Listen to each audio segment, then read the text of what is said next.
welcome back, ladies and gentlemen, to episode 22 of the Whatnots Reactor Corps. Trying against something new, something a little different here. We're hoping to keep this one short.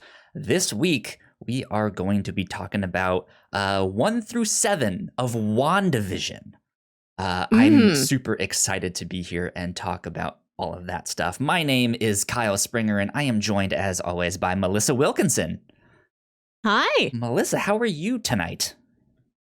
I'm doing okay, Kyle. I've been fiddling around with these new Bluetooth earbuds. I'm free. I've got no strings to hold me down. I feel just like Ultron. I was going to say a good Ultron reference there. There you go. Which is technically a Pinocchio reference, but still. Yeah. You know. So yeah, I'm hoping to keep this one a little bit shorter. That's kind of what I want to end up doing with the Reactor Corps. Shorter content, more focus maybe on YouTube stuff, but I guess it doesn't really matter. This will work out just like a podcast as well. Yeah. But WandaVision, 1 through 7. Yes. Let's dive right in, because I feel like we will have quite a bit to talk about. We have talked about this a little bit before on our Captain's Log podcast, which is our general nonsense chat show. This is, the defining feature in my life right now. It's just every week is just live until Friday for a new episode of WandaVision. So we talked about the first 2 episodes, I think, that first 2 or 3 episodes on episode 126, Forgettable Danish. And we did a bigger, that one's spoiler free. And we did a bigger deep dive at the end of episode 127, Oops, All Cryptids. Indeed. And there's another one at episode 128, The Polyester Enemy.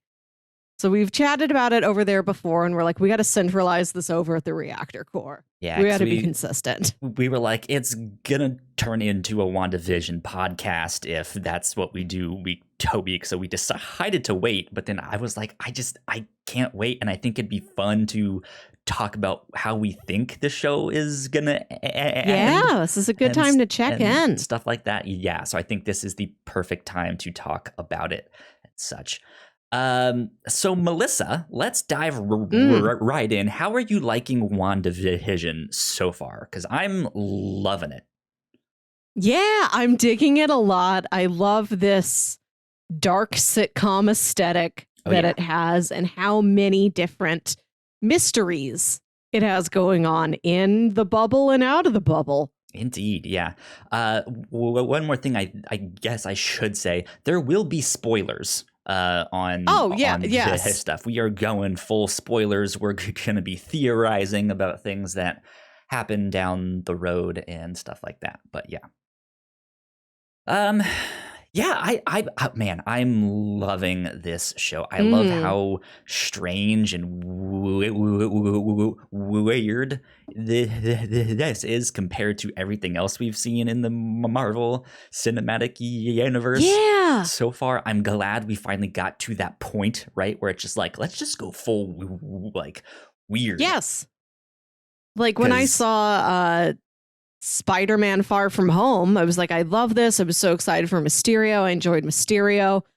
It could have been weirder. Was expecting a lot more weird. And this is the closest it's ever gotten to the amount. It's not at full Too Many Cooks level, which is my preferred comfort setting, but it's pretty good.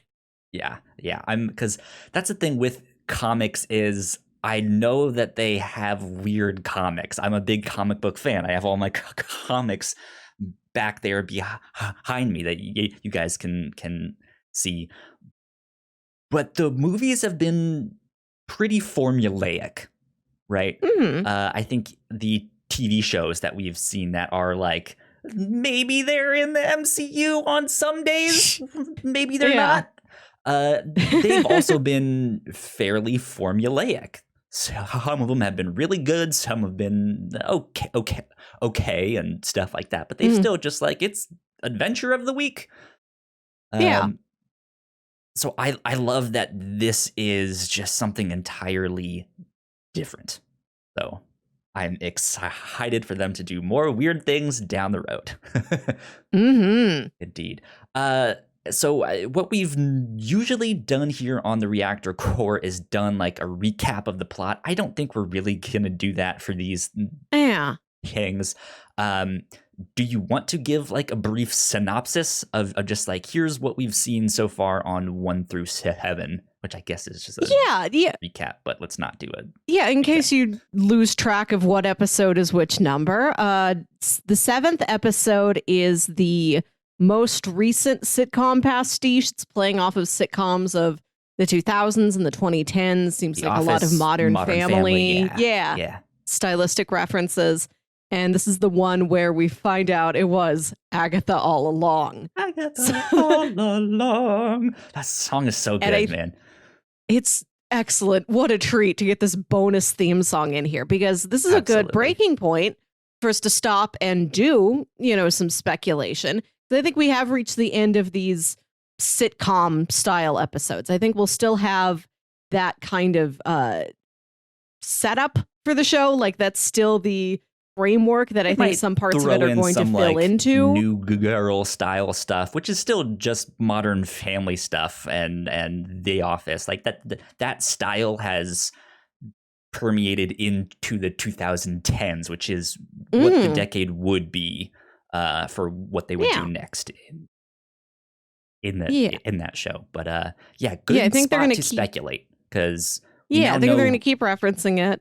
We now know who did it. We don't necessarily know why or what it all means yet. So if she's working alone, there's a lot to find out. So I think we're entering the last couple episodes are going to be more of a kind of traditional MCU action thriller climax, and a little bit less of sitcom problem of the week with a superhero filter over it. Yeah. Agatha Harkness. Yeah. Let's start with her. Clearly. This is one character that I think a lot of people were speculating was going to be in this show, and then, like, her name is Agnes. She has to be Agatha Harkness, and it turns out she is, and it was her all along. Yeah. What did you think about that revelation? It's about time. Yeah. She's been delightfully suspicious the whole time. It's nice to have a villain that you can really love. Like, I don't think anybody loves to hate Agatha, but she's just been a lot of fun. Any sinister thing she does is just exciting and interesting. Like, she opens up such a big door. It's like, yes, I care about Wanda and Vision. I care about these people. I don't want bad things to happen to them. But keep doing it with this level of style, lady. This is great. Right? Yeah.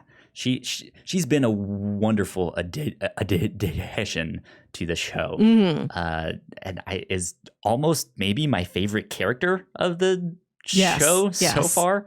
I guess without Wanda and Vision being in there, she would be next. But she's been fantastic. I really like the chemistry between Wanda and Vision. I think it's great that we've gotten to explore that, because we haven't really gotten much of that in the MCU. Like, if we're looking at the grand scheme of things, let's be honest, they're kind of side characters. Yeah. There are some major ones, and they are absolutely powerful, but they haven't really gotten the screen time. And I think some of their best moments is like when they're chilling at home, right? And it's like, oh, they love each other and they care for one another. And now we're getting a whole show of that, where they get to, like, what is their home life like? And to see Vision try and be a dad, even though he has no idea what a dad is exactly. He's just like, I'm gonna do everything. It's great. Like, he embodies that whole, like, I'm a sentient robot who's watching TV to understand people. but Yes. that is what the show is doing. But he's not literally doing that. But it's just like, they nailed it. He's a blast to watch. Yeah, and I like how he's growing more and more suspicious about everything that's going on, as he should be. And there's some tension between him and Wanda, as there should be. You know, this whole situation is very sketchy, but they do still love each other. Like that's still the core of this. You know, they're not. I expect a tragic ending out of this, but not that like they are broken up in this reality that we're in. You know, besides the fact that he is like dead. Yeah. We'll see what happens with that stuff. We'll circle back around. Dead with like big finger quotes around it. Dead with like the, question mark and upside down question mark. Indeed. What about Wanda herself? The thoughts on her performance and stuff? She's been great. I like how much this, the lore and the mystery of the show and how much time we spend with S.H.I.E.L.D., like all of that stuff is growing. But in that first couple episodes... But yes. Sword, yeah. No, S.H.I.E.L.D.'s not even in here. Sword only. There's the first couple episodes where it is just her as sitcom protagonist are delightful. She does such a good job in those. I understand why that aspect of the show has fallen by the wayside consciously to make room for other things, but it was such a good, funny sitcom pastiche at the beginning. I'm like, if it was just this, I'd be very happy. Yeah, it's great to watch them do those styles of acting and stuff. And they're nailing it too. Like it's not like, well, they tried and then they just didn't, get that tone right or the cadence right, but they get every single one just spot on, and it's just like, this is delightful. I think to go back to Vision, specifically with Paul Bettany, they stumbled on a gold mine with him, because his career was kind of not going downhill, but he was kind of done for a while. I think I saw somewhere that his agent had said that after he did the movie Legion, I believe was the one, he was like, yeah, dude, your career is kind of on the way out. Like you're you're not going to do much more. And then he gets cast as the voice of Jarvis, with no idea that will one day turn into the Vision, which then we get to see him act in this show. And he's such a good actor. Like he is great. He's great. Dan, episode 2, the whole gum ordeal. What a treat. Yeah, that was wonderful indeed. So last thing I want to ask about before we start to get into theorizing and speculating and stuff like that. What about the kids? How do you like the kids, Billy and Tommy? I do like the kids. They haven't done a lot yet, but they do fit wonderfully into that Malcolm in the Middle style episode in the Halloween special. They did that very well. They did. I'm excited to see how tangible the kids are, where they're going, the extent of their superpowers. Yep. We have what a question to ask. This happens in no other show where you're like, can't wait to see if those children are tangible. Are those real kids? Will they continue to exist when taken outside this hexagonal realm? Yeah, because we don't know. Because I mean, when they appeared on the show, I think that's the right way to put that. When they appeared, Agatha is kind of surprised. She's like, "You made kids?" Like, she's just like that. I wasn't expecting that. Like she looked not confused, but like surprised / maybe a little concerned, maybe like fascinated of like, whoa, what is happening? So yeah, it's going to be an interesting thing, and I think we are seeing a wave of younger heroes starting to appear in the Marvel universe, or at least them to like plant the seeds and stuff like that. Yeah. with like Miss Marvel, Kamala Khan coming down the road. We have a really young version here of Wiccan and Speed. In the comics, Speed doesn't really do much. He's not around. But Wiccan is a member of the Young Avengers. So we see him. Peter is still really young.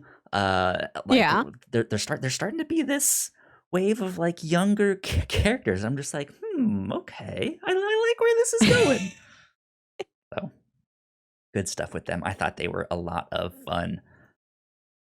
All right, Melissa, let's start theorizing. What do you think is going to happen in this show? How is it all gonna end? Why is it happening? How is this gonna affect the Marvel universe at large? There's so many questions. Like there's so many speculative things about the future. You know, how is this possibly going to open up to a multiverse, to mutants? Where's Wanda going to be emotionally, power level wise at the end of this season? Where's Waldo? And I was like, that fits.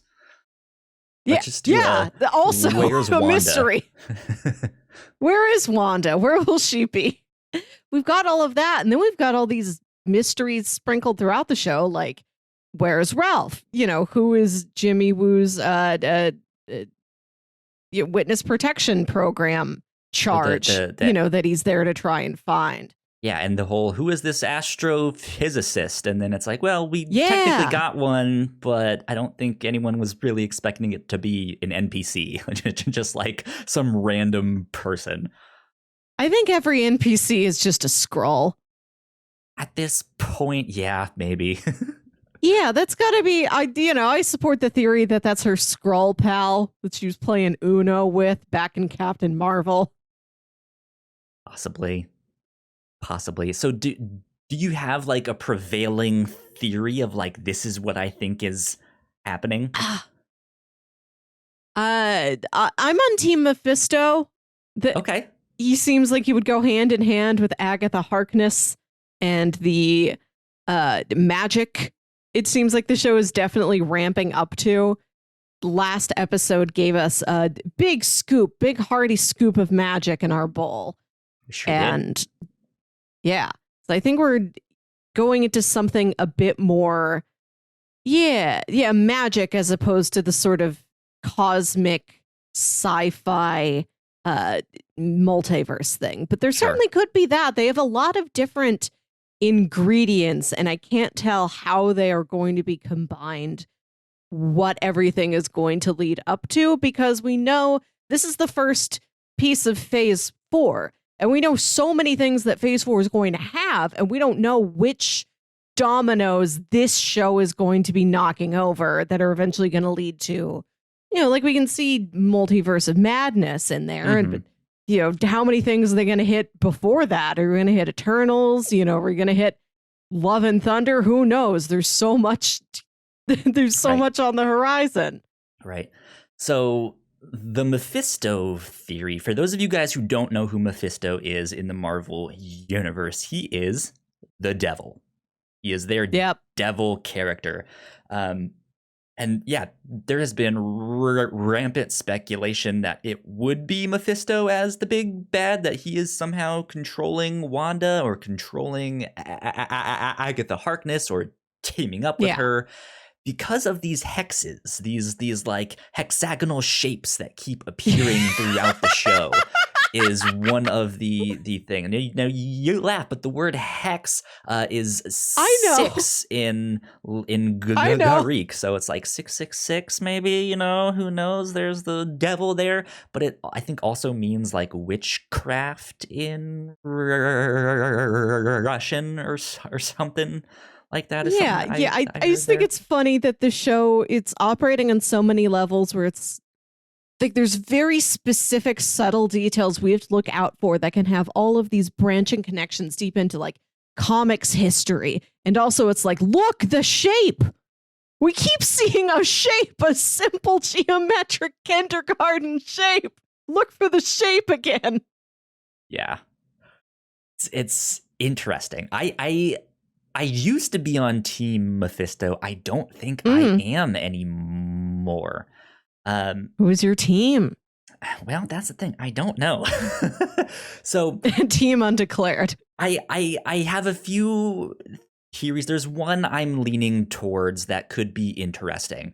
But I think why I started to go away from Mephisto is because of what we know of Spider-Man 3, which we now know the title of Spider-Man No Way Home. We know that the events of WandaVision are going to affect that movie as well as Doctor Strange 2, the multiverse of madness. We don't know how exactly yet.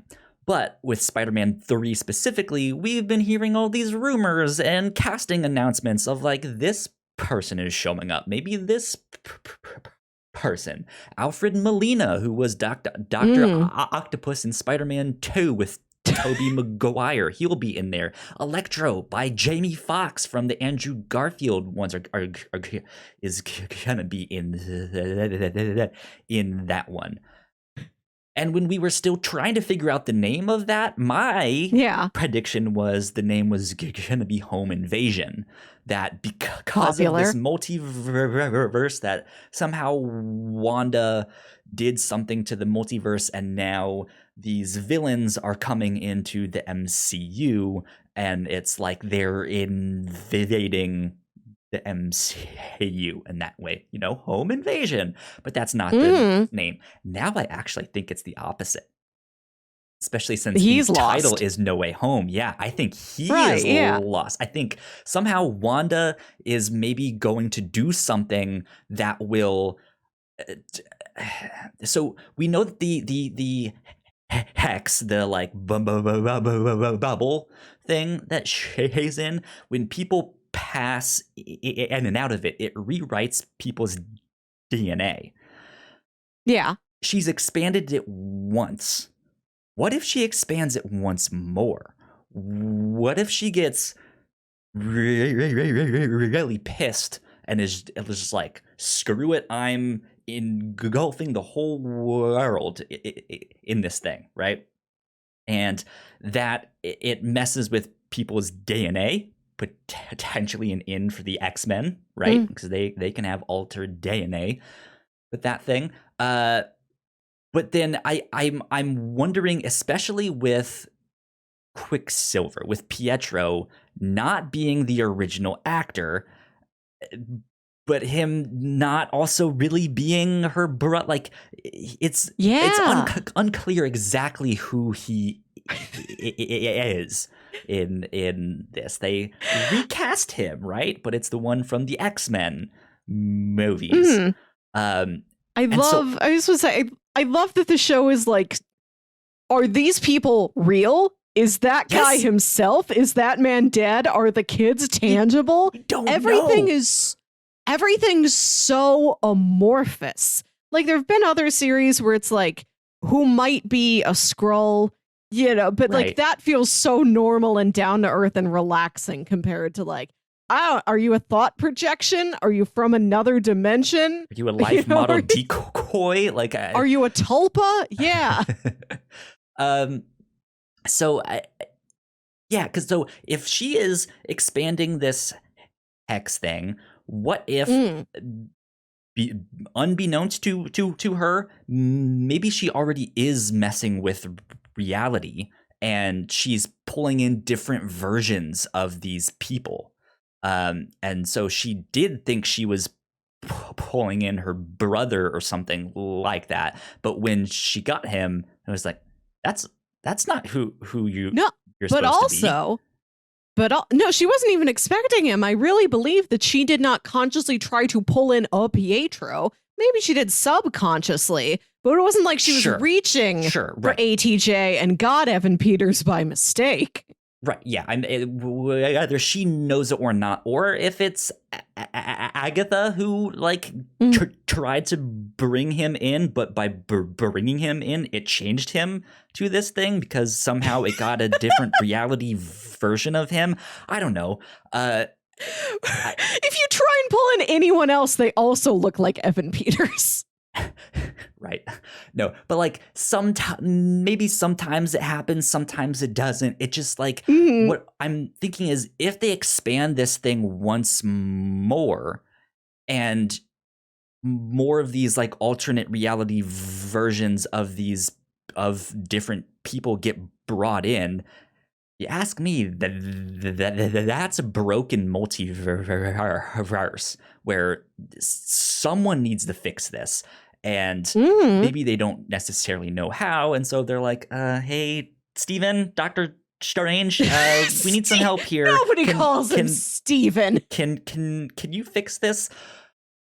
Which, so maybe that's what he's going to do in Doctor Strange 2, somehow fix the multiverse that Wanda did. But this might also be one of those things, if it envelops the whole world, that would affect someone like Spider-Man, who maybe then gets knocked into another reality or something, right? And so he's stuck there.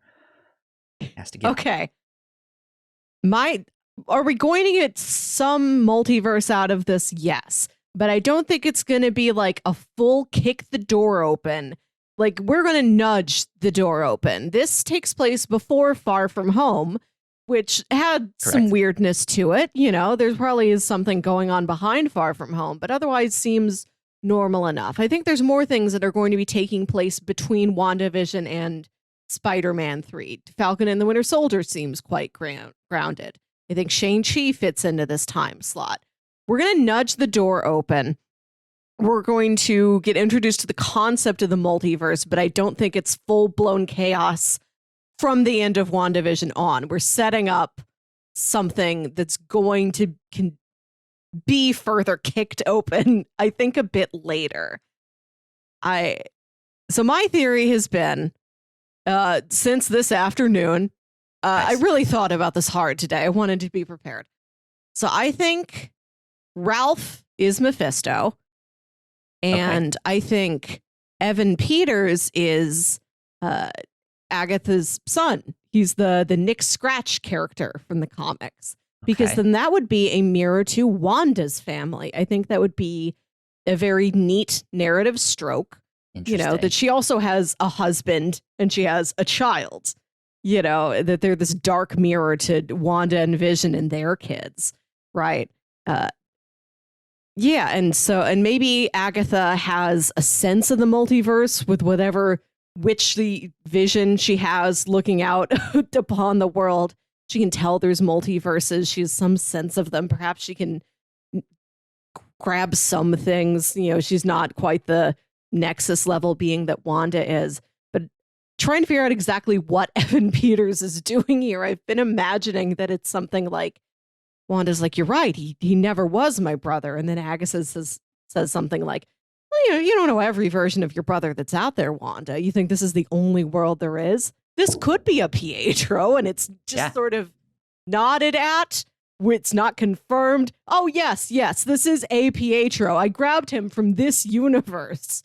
Or my son is a copy of a Pietro from some universe. It's just theoretical. It's like, how do you know this isn't true? Yeah. Have you been to every multiverse, Wanda? Do you want to go to another multiverse, Wanda? Yeah, or just this thing that maybe she is making it all up, and they're just like, hey, you created this reality that is not true, and she's just like, fuck it, I'm making the multiverse, and boom, you know, she spawns the multiverse. Who knows? But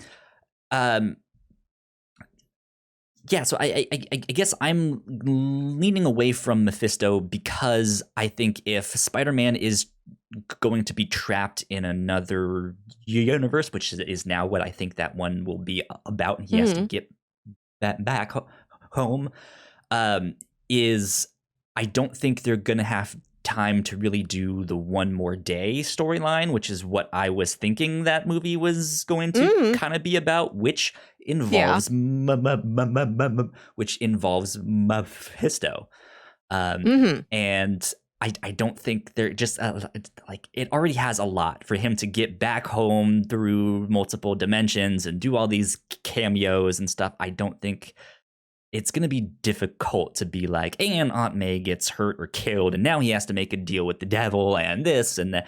They could. I think they could. Yeah, there could be some form of Peter has to make a bargain. You know, Peter has tried everything. Peter and his allies have done everything they can to fix whatever the problem is. And his last recourse is this cosmic foe that Doctor Strange told him about. It's like, well, we could ask that guy, but no way. You know, like, Peter, never look in the restricted section of the library. There's dark magic over there. And Peter's like backed up against a wall, and he's like, I'll make a bargain. I'll make a deal. He looks over and he sees Wong with his headphones in.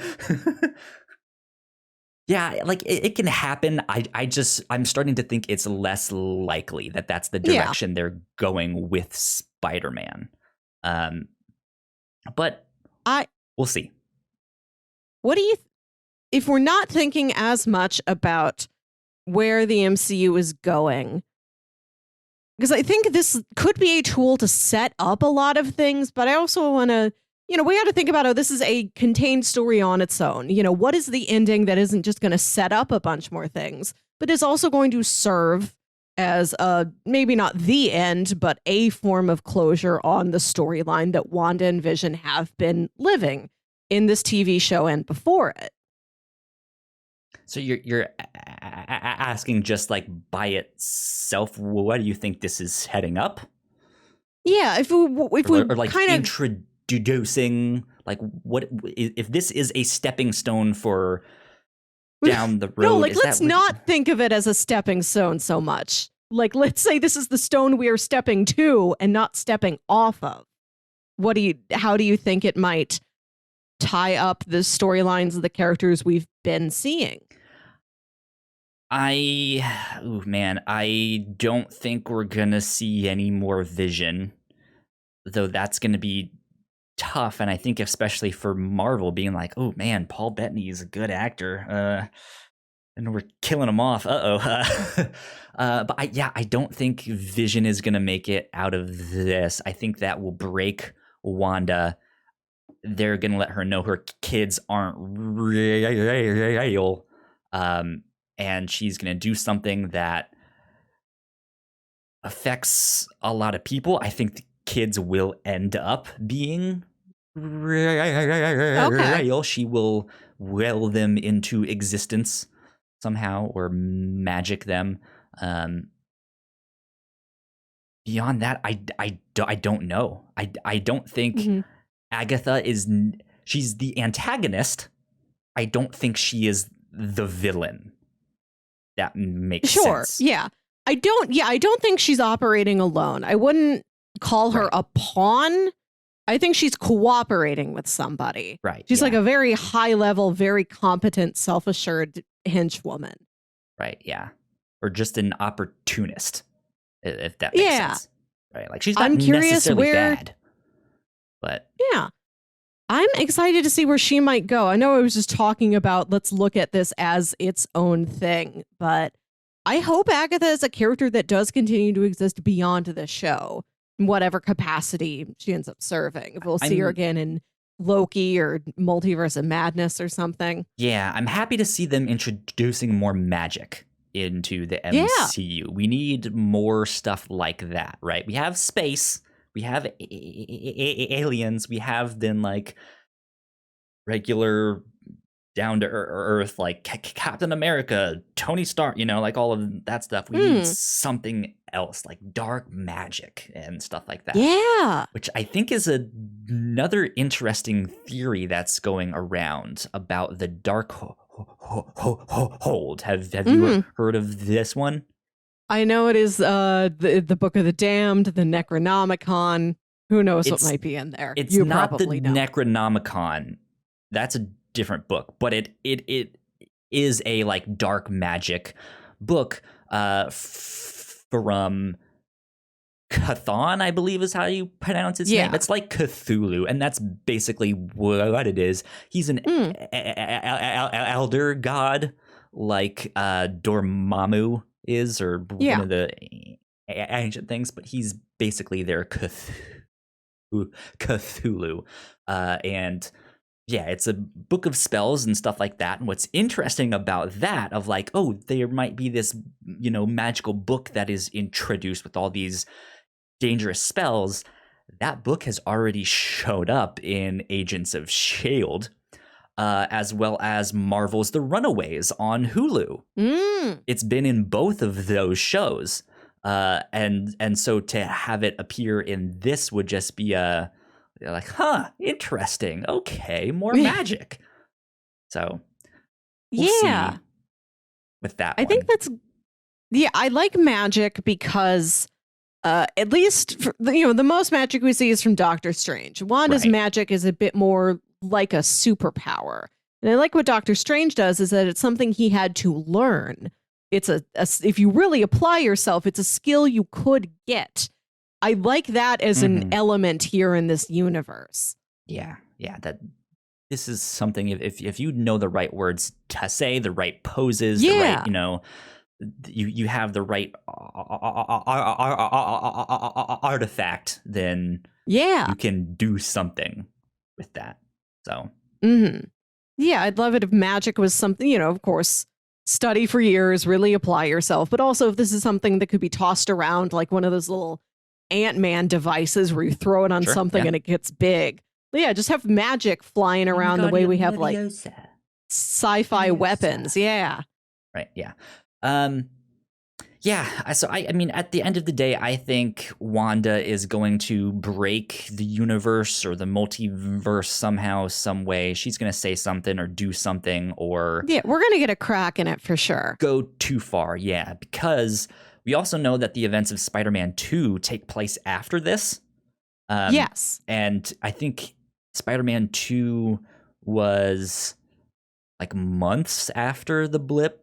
This is like a week or two after the blip. Yeah, I think this is set in November and Spider-Man is set the next July. Yeah, like that next summer. And it was interesting because when Mysterio shows up, he also mentions the multiverse and stuff like that.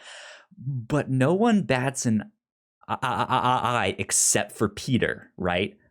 Like he was they're like all just excited to hear about it. Yeah, like he's excited because he's a big science kid. But the existence of a multiverse is definitely something that government organizations or SWORD or whoever would want to keep under wraps as much as they can. So the average person like Peter probably wouldn't know all that much about it. But the fact that they mention it and everyone else is just like, yeah, cool. Yeah, well, like, it's them and like a bunch of S.H.I.E.L.D. guys. So I can presume that they may have been briefed on, or at least they're familiar enough with all the bonkers stuff that's been happening that they're like, sure, multiverse, whatever. I got to finish filing these reports. But yeah, I didn't get the sense that the larger world had an inkling about the multiverse.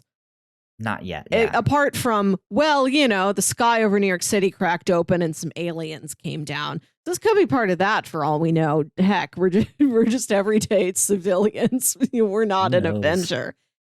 And like Peter's excited about it being a science geek. And maybe something's come down the grapevine. He's heard, from somebody. He's heard from Happy, who heard from Sam something about this.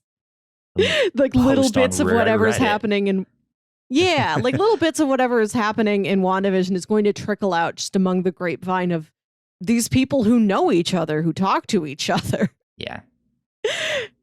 Indeed. Final thoughts? Do you have anything else to add to that? Because I think that's about it for me.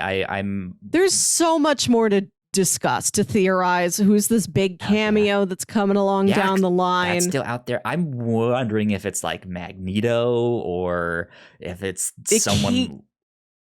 I don't know, man. I've watched a lot of videos about this. One important clue is that Paul Bettany said it's an actor he's always wanted to work with, and he was in a movie with Ian McKellen. So we know it can't be him because he already has worked with him, but it could be Michael Fassbender. It could be. I mean, well, yeah, that's the thing. I think because I believe, if I'm not mistaken, they asked Sir Ian McKellen and God, why am I blanking on his name? I should not be blanking Patrick on his Stewart. name. Patrick Stewart. Like if they wanted to come back for stuff, and I think they said no, and that may have been when they transitioned to Michael Fassbender and them. So yeah, it might be Michael Fassbender coming back and being like, Wanda, I am your father, like in Star Wars. Yeah. But yeah, it might be that. It might be Captain Marvel, because Monica Rambeau was technically the first Captain Marvel, and true. Yeah, we don't know. Like, who knows? I saw a video today where somebody theorized, what if it's Chiwetel Ejiofor here to cut down on the number of sorcerers in the world? He's like, I heard there's magic out there. Here I come, being a sword. This world ain't big enough for the both of us. Yeah, I have no clue who it'll be, but we have 2 episodes left. It's 9 episodes, not 10? I believe it's 9, because there's that week off between the end of WandaVision and Falcon and Winter Soldier, which I think is on the 8th to the 19th. Yeah. Yep, so. March 19th. Okay. But there is, I think, in that week off, I think what they're going to do is that, like, the behind-the-scenes making of documentary thing is coming out that week, I think. Oh. I'm not sure. Okay, I know they've done that for The Mandalorian. I didn't think about how they may be doing some of that for the MCU shows. That's exciting. They've announced that they're doing that stuff. I don't know if that's exactly when they're releasing it or not.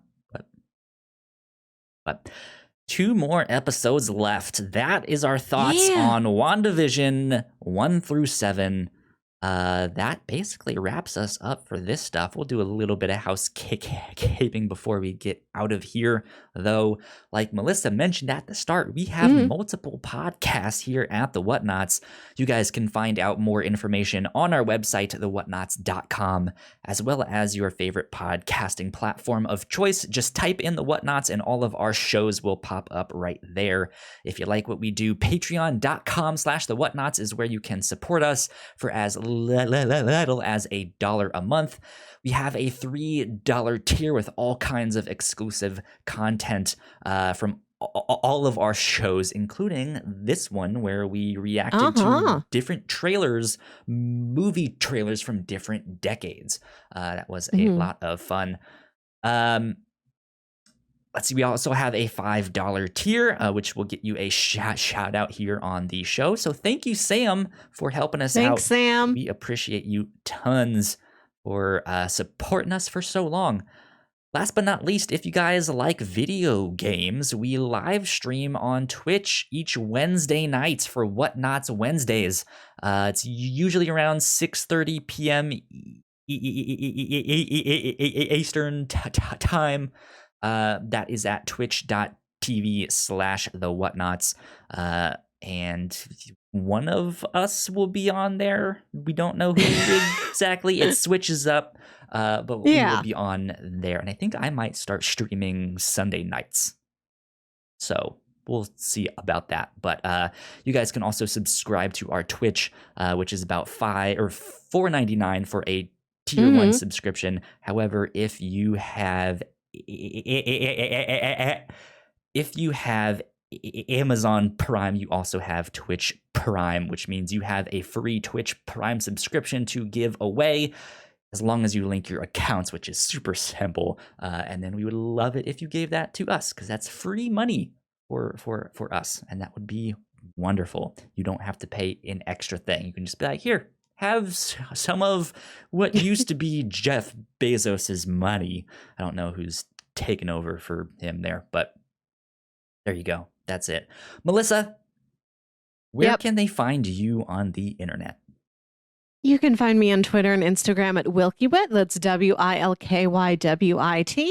Listen to my other podcast, Saturday Morning Obscurities, where me and my brother Jams talk about weird old kids shows you feel like only you remember.